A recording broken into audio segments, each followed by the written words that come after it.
네, 새 정부가 들어서면서 각종 규제와 정책 변화 가능성에도 불구하고 서울 지역의 집값이 급등하고 거래량도 늘고 있습니다.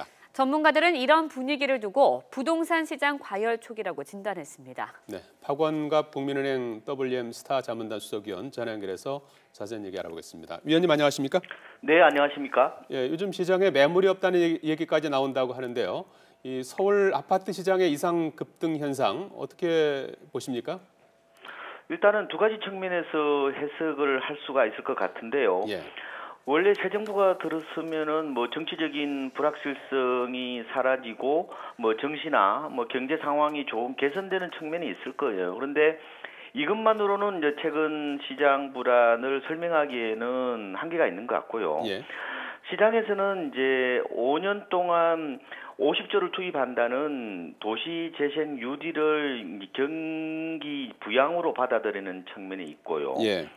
그리고 이제 강남에서는 사실상 내년부터 부활될 가능성이 높은 재건축 초과이익 환수제를 수익성 악화라는 악재로 받아들이는 게 아니라 오히려 공급이 줄어든다는 호재 쪽으로 정보를 왜곡해서 굴절 해석하는 측면이 있는 것 같습니다. 예. 이러다 보니까 매도자들은 이제 매물을 거둬들이고 매수자들은 이제 서둘러서 사려고 하다 보니까 호가가 이제 크게 오르는 그런 양상이라고 말씀을 드릴 수가 있겠습니다. 예. 네, 이상급등 현상이 지금 서울 지역에서 좀 나타나고 있는데요. 전국적인 현상으로 확산할 가능성 있는 겁니까?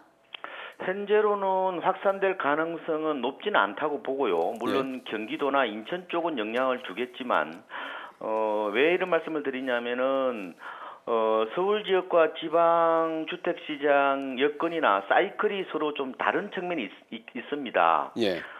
서울 지역에서는 아파트 입주 물량이 3만 가구가 채 되지 않는 상황이지만 지방 같은 경우는 하반기부터 입주 물량이 홍수를 이루기 때문에 전국적 과열 양상 가능성은 낮고요. 오히려 시장 양극화가 진행될 가능성이 있지 않느냐 이렇게 분석을 하고 있습니다. 네. 예. 자, 문재인 정부는 현재까지 보유세 인상 같은 별다른 아직까지는 이제 준비는 하고 있는 것 같은데요. 부동산 규제책을 내놓지 않은 상황인데요. 조만간 정부가 규제 카드를 꺼낼 것이라는 전망이 나온다고요. 그렇습니다. 아무래도 정부의 정책은 시장의 변동성을 완화하는 데 있기 때문에 예.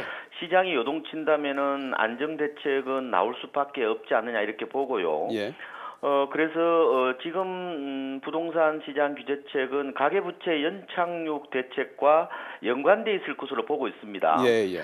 총부채 상환 비율이라고 할 수 있는 DTI라든지 주택담보 인정 비율, LTV 규제 완화 조치가 7월이면 이제 끝나지 않습니까? 예. 그러면 연장 여부를 결정해야 되는데 이렇게 된다면은 LTV나 DTI 규제를 원상복귀시키는 방안이라든지 예. DTI보다 규제가 센 DSR이라고 그래서 이 총부채 원리금 상환 비율을 조기 시행하는 방안이 나올 것으로 예상이 되고요. 예. 근데 만약에 시장이 그래도 안정되지 않을 경우에는 강남 지역을 중심으로 투기 지역이라든지 투기 과열 지구 지정 가능성, 예. 전매 제한을 더 늘린다든지. 예.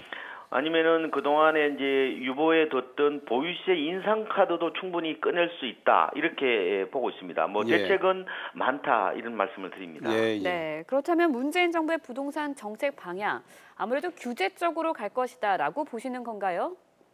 근데 이제 그거는 시장 분위기에 따라 다를 수가 있는데요. 예. 지금 과연 대책이 어떤 게 나올 것인지 시점은 언제인지에 따라서 여러 가지 시장 방향도 다르지 않을까 예상을 해보고 있는데요. 강도가 높다면은 아무래도 시장은 조정 양상을 띌 수밖에 없을 것이고, 네. 강도가 약하다면은 당연히 일시적인 조정보다는 숨고르기 정도로 보고 있는데, 지금 시장에서는 대책이 이제 어떻게 나올지 모르니까 일부에서는 매수자들이 좀 신중하려는 모습이 나타나고 있지만 역시 거래가 최근에 그렇게 줄지 않고 있는 걸 본다면은 역시 시장의 동향도 정책의 어떤 발표에 따라서 향방이 달라질 수가 있겠다 이런 생각을 해보고 있습니다. 예. 자, 지금 문재인 정부의 부동산 정책이 과거 노무현 참여정부 때 그러니까 그 당시에 집값이 좀 많이 이제 올랐던 적이 있었는데요. 유사할 가능성도 있다 이런 얘기도 나오는데 어떻게 보십니까? 거래 활성화보다는 주거복지 공약에 초점을 맞추고 있다. 이거는 비슷하겠죠, 그죠? 그런데 정책이 그대로 답습될 가능성은 낮다.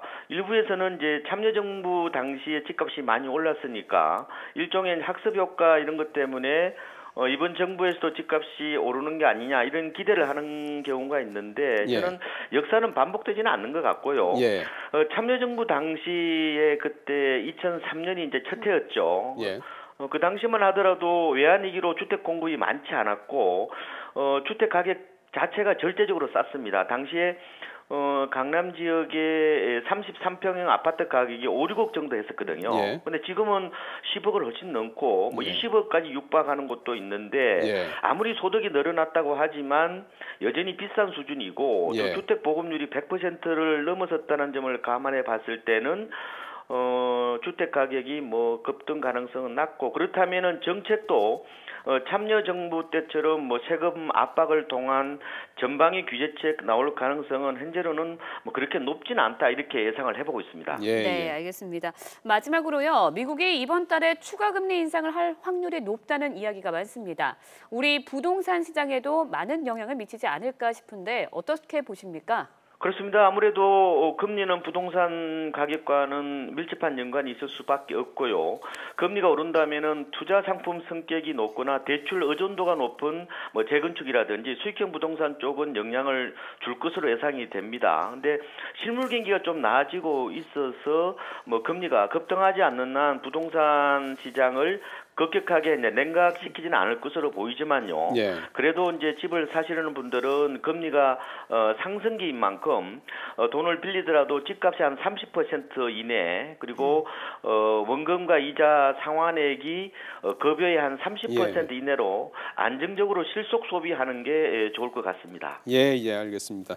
더 말씀 고맙습니다. 박원갑 국민은행 WM 스타 자문단 수석위원이었습니다. 고맙습니다. 네, 고맙습니다. 네.